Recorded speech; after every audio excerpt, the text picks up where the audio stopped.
అలానే missus screen మీద కనిపిస్తుంది జహ్రాన్ మమ్దా. నరేంద్ర మోడీ గారు ప్రధానమంత్రి భారతదేశం, అమెరికా అధ్యక్షుడు ట్రంప్. మరి ఏం జరుగుతుంది వీళ్ళ మధ్య అని అంటే, జహ్రాన్ మమ్దా గెలిచిన తర్వాత ట్రంప్ ఏమంటున్నారంటే, నేను అమెరికాలో ఉండను, అమెరికా నుంచి వెళ్ళిపోతాను అనేటువంటి వ్యాఖ్యలు చేస్తూ ఉన్నారు. ఎందుకు అని అంటే, అమెరికాలో ఒక చరిత్ర సృష్టించారు జహ్రాన్ మమ్దా. అక్కడ న్యూయార్క్ మేయర్గా గెలిచారు ఆయన. న్యూయార్క్ మేయర్గా గెలవడంతో పాటు అమెరికా వ్యాప్తంగా జరిగినటువంటి గవర్నర్ ఎన్నికల్లో రిపబ్లికన్ పార్టీ అప్రతిహతంగా గెలిచింది. వాళ్ళల్లో ముగ్గురు భారతీయ మూలాలు ఉన్నటువంటి వాళ్ళల్లో కూడా జహ్రాన్ మమ్దా ముస్లిం. ఇది తట్టుకోలేకపోతున్నాడు ట్రంప్. అందుకే ఆయన రీసెంట్గా జరిగినటువంటి మీటింగ్లో ఏం చెప్తున్నారంటే, న్యూయార్క్ ప్రజలు కనీసం 10% మంది ఫ్లోరిడాకి వెళ్ళిపోవాల్సిందేను, ఫ్లోరిడాకి వస్తారు కాబట్టి ఫ్లోరిడాలో వాళ్ళ నివాసం ఉండాలి, ఇక నుంచి న్యూయార్క్లో ఉండలేరు అనేటువంటి విషయాన్ని ఆయన చెప్తూ ఉన్నాడు. అంటే ఒక కమ్యూనిస్టు న్యూయార్క్ మేయర్ అయితే తట్టుకోలేనటువంటి పరిస్థితుల్లో ట్రంప్ ఉన్నారు. పైగా ఆయన గెలుపును అంగీకరించట్లేదు. జహ్రాన్ గెలుపుని ట్రంప్ అంగీకరించట్లేదు. అమెరికా అతిపెద్ద ప్రజాస్వామ్యం, ప్రపంచానికి మోడల్ అని చెప్పి చెప్తూ ఉంటారు. కానీ ప్రజాస్వామ్యయుతంగా గెలిచినటువంటి మేయర్ని ఆయన అంగీకరించట్లేదు. అంగీకరించకపోగా న్యూయార్క్ ప్రజలు మొత్తం తరలి వెళ్ళిపోవాల్సిందని ఫ్లోరిడాకి అని చెప్పి చెప్తూ ఉన్నారు. సో రాబోయేటువంటి రోజుల్లో తాను అమెరికాలో ఉండను, ఒకవేళ రిపబ్లికన్ పార్టీ కనుక వీళ్ళ మీద పై చేయి సాధించకపోతే డెమోక్రటిక్ పార్టీ కనుక వస్తే అని చెప్పి చెప్తున్నాడు ట్రంప్. డెమోక్రటిక్ సోషలిస్ట్గా జహ్రాన్కి పేరుంది. ఆయన అప్రతిహతంగా గెలిచారు, భారీ మెజార్టీతో గెలిచారు. దీంతో మొత్తం సినారియో మారిపోతుంది. అక్కడ అమెరికాలో ఇప్పుడు సినారియో మారిపోతుంది. ఎందుకంటే ట్రంప్ అధ్యక్షుడైన తర్వాత 2024 జనవరిలో అధ్యక్ష బాధ్యతలు స్వీకరించిన తర్వాత అమెరికాలో ఉండేటువంటి పరిస్థితులు చాలా వేగంగా మారిపోతున్నాయి. అవన్నీ స్వదేశంలో ఉండేటువంటి వాళ్ళకి, అలాగే విదేశాల్లో ఉండేటువంటి వాళ్ళకి, ప్రపంచ దేశంలో ఉండేటువంటి అనేక దేశాలకు కూడా ప్రతికూలంగా మారుతున్నాయి. ఫలితంగా అమెరికా మునిగిపోవడంతో పాటు మిగతా దేశాలను కూడా ఇబ్బంది పెడుతున్నాడు ట్రంప్.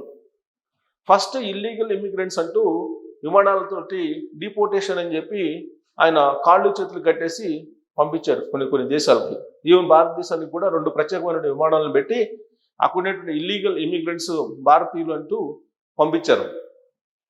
ఆ తర్వాత రకరకాలుగా ఆర్డినెన్స్లు జారీ చేశారు. కొన్ని వందల ఆర్డినెన్స్లు జారీ చేసినటువంటి అమెరికా అధ్యక్షుడు ఎవరైనా ఉన్నారంటే ట్రంపే. ట్రంప్ గ్రాఫ్ క్రమేణా పడిపోయింది. గతంలో ఏ అమెరికా అధ్యక్షుడికి పడనే విధంగా గ్రాఫ్ పడిపోయింది ఆయనది. ప్రపంచ దేశాల్లో ఆయన ఒక నాన్ సీరియస్ పొలిటీషియన్, లేదంటే నాన్ సీరియస్ ప్రెసిడెంట్ అనేటువంటి ఒక అభిప్రాయం కలుగుతుంది. పైగా ఈ క్షణంలో చెప్పింది మరొక క్షణంలో చెప్తాడా లేదా అనేది కూడా అర్థం కానిటువంటి సిచ్యువేషన్లో ఉన్నాడు. దానికి ఉదాహరణ ఏంటంటే, భారత్ పాకిస్తాన్ మధ్య యుద్ధం జరిగింది, 8 యుద్ధ విమానాలు కూలిపోయాయి అని ఒకసారి, 5 విమానాలు కూలిపోయాయని చెప్పి ఒకసారి, లేదు 7 విమానాలు కూలిపోయాయనేటి మరొకసారి, ఇలా రకరకాలుగా ఆయన ప్రస్తావిస్తున్నారు. ఫస్ట్ వాషింగ్టన్ డీసీలో ఆయన అమెరికా నుంచి చూస్తే కనుక భారత్ పాకిస్తాన్ యుద్ధాన్ని ఆపింది తానే అని చెప్పి ఆయన చెప్పుకుంటూ ఉన్నారు. ఆ యుద్ధంలో 5 విమానాలు కూలిపోయిన యుద్ధ విమానాలు అని చెప్పి ఆయన చెప్పడం జరిగింది. అక్కడున్నటువంటి ప్రతినిధులకి, రిపబ్లికన్ పార్టీ ప్రతినిధులకి చెప్పారు 2 నెలల క్రితం. ఆ తర్వాత దాన్ని 7 చేశాడు, యుద్ధ విమానాలు 7 కూలిపోయినాయి అని. ఇప్పుడు తాజాగా 8 యుద్ధ విమానాలు కూలిపోయినాయి అని చెప్పేసి ఇప్పుడు ఫ్లోరిడాలో తాజాగా ఆయన అనౌన్స్ చేశారు. మరి ఆ కూలిపోయినటువంటి విమానాలు ఎవరయ్యాయని చెప్తే ఆయన ఏం చెప్తున్నారంటే, అంతర్జాతీయంగా వచ్చినటువంటి న్యూస్ని బేస్ చేసుకొని తాను చెప్తున్నానని చెప్పి అమెరికా అధ్యక్షుని హోదాలో ఆయన చెప్తున్నారు. అమెరికా అధ్యక్షునికి కానీ, లేదంటే అమెరికా నిఘా సంస్థలకు కానీ ప్రపంచంలో ఏ దేశంలో ఏ మూలలో ఏది కదలికి వచ్చినా ఇమీడియట్గా తెలిసిపోతుందని చెప్పేసి అనుకుంటూ ఉంటారు.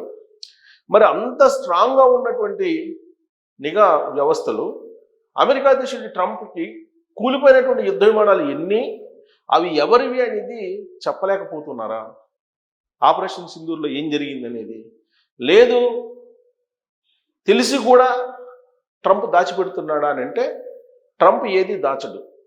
ఎందుకంటే నరేంద్ర మోడీ గారు ఫోన్ చేయకపోయినప్పటికీ రష్యా నుంచి ఆయిల్ కొనుగోలు ఆపేస్తున్నానని చెప్పి మోడీయే ఫోన్ చేసి చెప్పాడు అని చెప్పి ఆయన 2-3 వేదికల మీద నుంచి చెప్పాడు.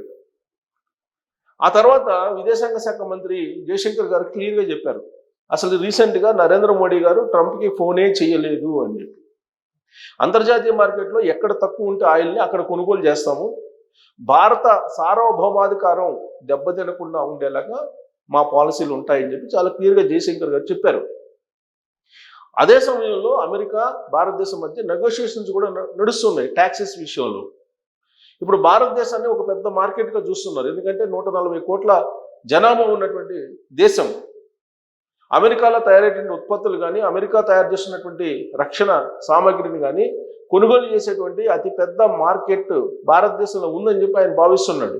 అందుకే వద్దు అని చెప్పినా కానీ నేను వస్తాను భారతదేశానికి అని చెప్పి ఆయన సందేశాలు పంపిస్తూ ఉన్నాడు. ఒకవైపు ఏమో ట్రంప్ను కలవడానికి నరేంద్ర మోడీ గారు ఇష్టపట్ల ఈ మధ్యకాలంలో 2-3 వేదికల మీద కలవాల్సి ఉంది, కానీ ఉద్దేశపూర్వకంగానే స్కిప్ అయ్యారు నరేంద్ర మోడీ గారు అని చెప్పి ఇంటర్నేషనల్ మీడియాలో వస్తున్నటువంటి న్యూస్.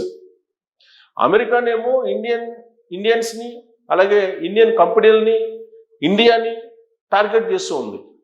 ఒకవైపు ఏమో ట్రంప్ నా స్నేహితుడు నరేంద్ర మోడీ అని చెప్పి చెప్తూ ఉంటారు, కానీ ఆయన తీసుకునేటువంటి నిర్ణయాలు కానీ, చేసేటువంటి పనులు కానీ, మాట్లాడేటువంటి మాటలు కానీ ఇవన్నీ కూడా భారతదేశాన్ని టార్గెట్ చేస్తూ ఆయన ముందుకు వెళ్తున్నాడని చెప్పి మనం భావించడానికి అనేకమైనటువంటి దృష్టాంతాలు ఉన్నాయి. పక్కనే ఉన్నటువంటి పాకిస్తాన్ దానికి సహాయ సహకారాలు అందిస్తున్నారు. పాకిస్తాన్ ఆర్మీ చీఫ్గా ఉన్నటువంటి మునీర్ అనేక సందర్భాల్లో వెళ్ళి ట్రంప్ని కలిశారు.